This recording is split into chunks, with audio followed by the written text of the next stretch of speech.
મિત્રો, શું અદાણી જેવા મોટા ઉદ્યોગપતિઓ સરકારને પૈસા આપે છે એટલા માટે સરકાર ખેડૂતો પર અત્યાચાર કરે છે? પહેલા કોટ ગામના ખેડૂતો પર અત્યાચાર અને હવે મોરબીના જેતપુર ગામના ખેડૂતો પર અત્યાચાર.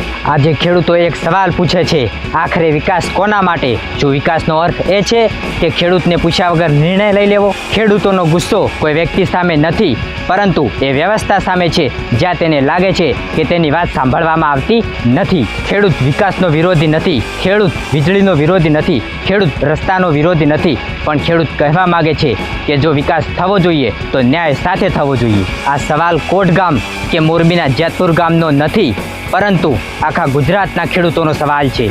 અને જ્યાં સુધી ખેડૂતોના પ્રશ્નોનો ઉકેલ નહીં આવે ત્યાં સુધી આ અવાજ અટકાવવાનો નથી. ગુજરાતના ખેડૂતો 15 જૂને 1111 ટ્રેક્ટર સાથે ગાંધીનગર કૂચ કરવાના છે, અને જો તે છતાં પણ ખેડૂતોનો ન્યાય નહીં આવે તો મોટું આંદોલન પણ થઈ શકે છે. ખેડૂતોને કમજોર સમજવાની ભૂલ ના કરતા, કારણ કે ખેડૂત એક થાય છે તો ગમે તેવી સત્તાને પણ ઝુકાવી દે છે. જય જવાન, જય ખેડૂત.